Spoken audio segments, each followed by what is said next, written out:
Today we're joined by Nikki Hari, a UKAT admissions team member who speaks candidly about her cocaine addiction and how it affected her being a mother. So could you just introduce yourself and who you are and what you do for UKAT?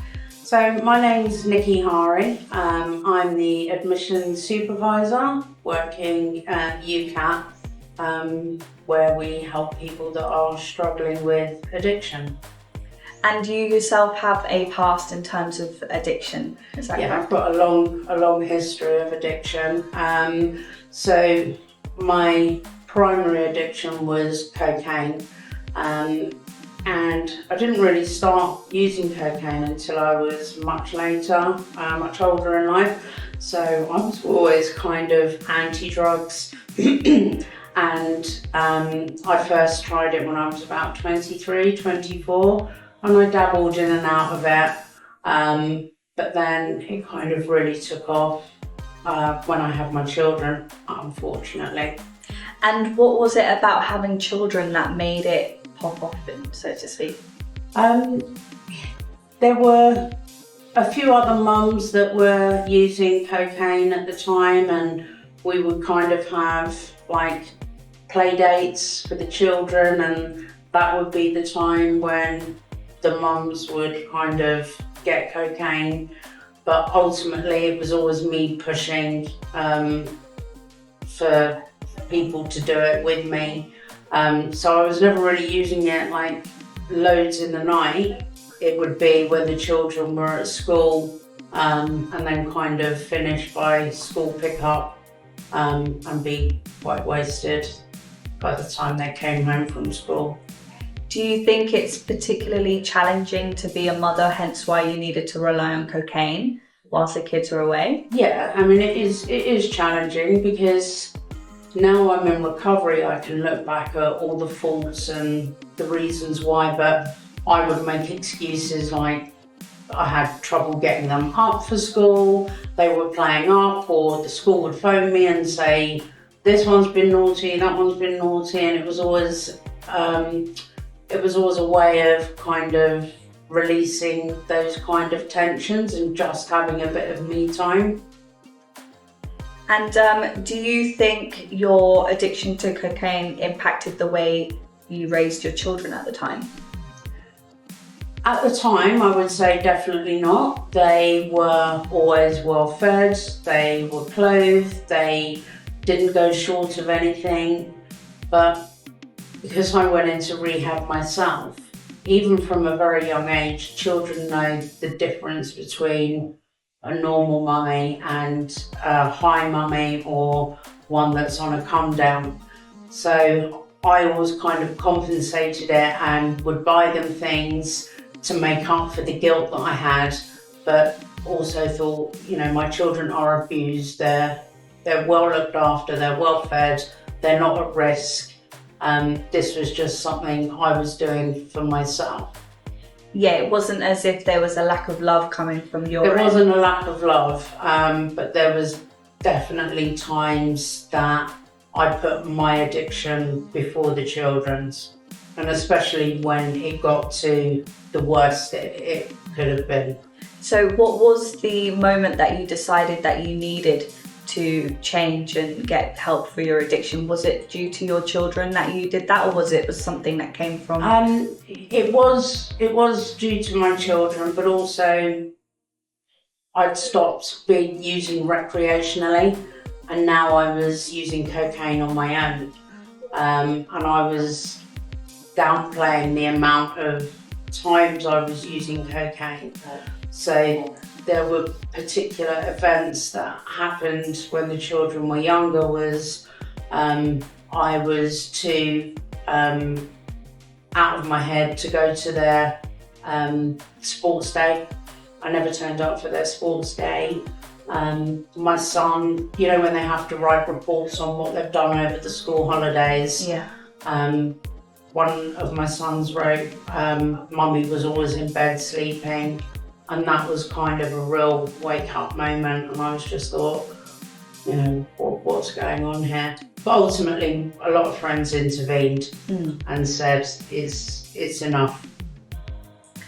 And do you find throughout your recovery Did you find the physical withdrawal the most challenging, or having to deal with your emotional and mental kind of baggage and guilt that came along with being a mum, having to It was the emotional guilt. You know, I never thought I'd ever be like 14 years clean of cocaine. I wanted to be that person that could pick up a gram and dip in and out of it, and it would last a few weeks, but that didn't happen. So I had to be all or nothing. So I had to eradicate it completely from my life. So I guess the hard part for me wasn't the withdrawals, because it's not a physical withdrawal, it's a psychological withdrawal. It was now about finding out who I am, what impact this has had on my children, my marriage, my own sanity, and rebuilding that. Did your perception of motherhood change throughout recovery? I think I tried to compensate and probably overloved my children, if you can. They're grown up now, and I still, I'm quite protective and give mummy a kiss, and they're in their 20s, so probably a bit too much, but I still carry a huge amount of guilt. And obviously it was trauma for them as well, because even though they were like as young as 4, they knew the difference, and they knew something was wrong with their mum.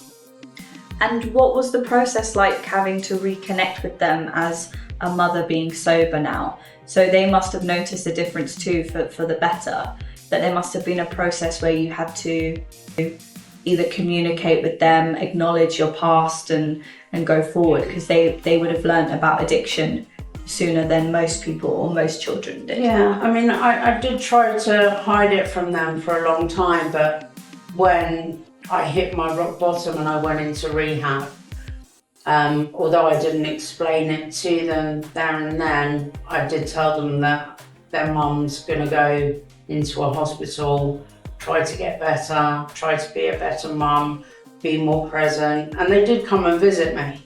And it's not until I've had conversations with them sort of in their late teens where they've admitted they knew exactly what it was I was doing. Okay. So all those times I tried to protect them, they were very aware. Kids pick up on things a lot more than people assume they do. So they do pick up on habits, or they pick up on routines that have changed and things. So was there a moment when you talk to your kids about the past and you can look back on it fondly, the fact that you've got the help that you needed? I don't think I'll ever look back on it fondly.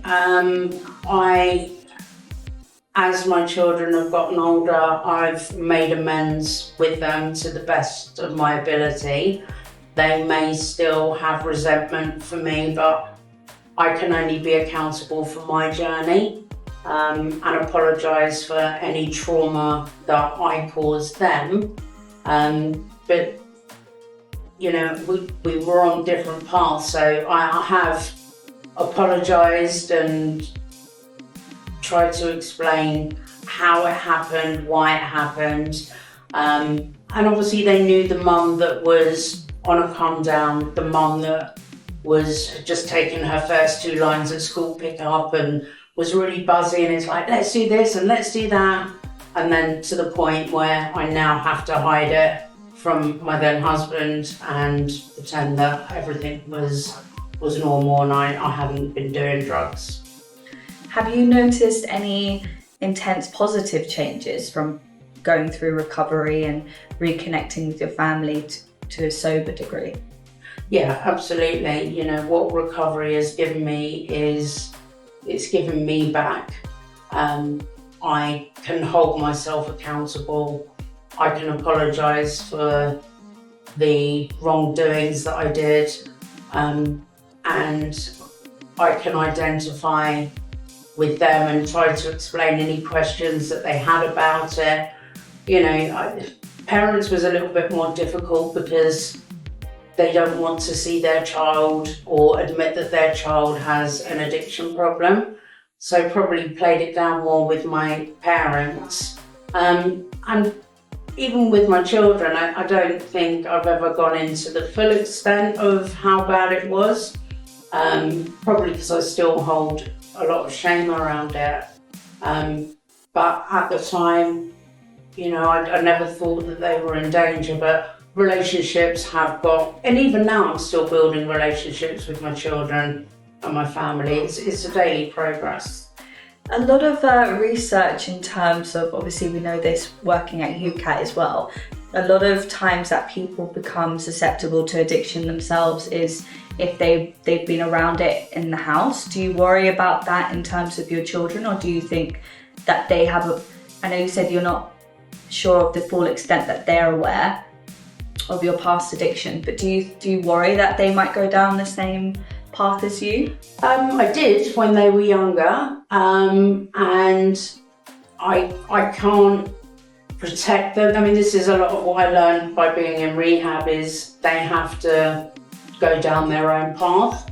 And as teenagers, everyone's experimenting in drugs, and I just asked them to be honest and open with me.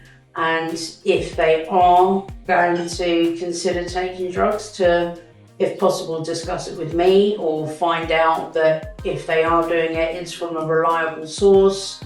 And thankfully, neither of them have gone down that path. And I'm hoping now that they're in their 20s and saw what it did to me, is put them off. What would you say is your main motivation to wake up every day and stay sober and stay committed to the recovery journey that you're on? My family, my children, my health, my job. I love the job that I do, and that's why when we take a lot of calls from people that are struggling with addiction, and the first thing most people will say is, what do you know? And it's like, well, actually, I do know, because this is my story. And I have been there. I've been there through the highs, the lows. I'm now in recovery, having gone through the 12-step program, and now continuing to pass the message on and try and re-educate people. How many calls do you get from the child calling in worried about one of their parents? Because it's a different angle that people might not normally see. You understand a parent looking after their child, or a partner looking after their wife, husband, boyfriend, girlfriend, whoever it may be. But how many times does a child actually call in worried? I'd say it is quite high, especially for even people like parents, mums that are in their 50s, 60s, 70s, where now the tables have turned and it is the child that has grown up around seeing their mum struggling with addiction, and now old enough to realise what it is, and they're desperate to get their mum help. And if you could change anything about the way addiction is viewed or treated, particularly when it comes to women being mothers, what would you do? I just think that the stigma needs to disappear. There are mums out there that struggle for a multitude of reasons. It doesn't make us bad people. It doesn't mean that we're doing terrible things. It just means we're being terrible to ourselves. And there may be mums out there that maybe still use drugs recreationally once a month, 3 times a month, or just have a couple of lines here and there.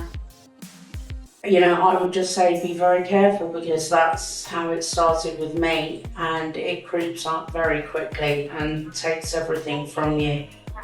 And what would you say to someone who's watching this interview and they can relate to your past struggles, and they need to face their addiction, especially as a mother, but they're scared and anxious about it? What would you say to them? A lot of mums that have called in, their first concern is they're terrified their children are going to get taken away from them, which was my initial concern when my friends made me confess to my doctor.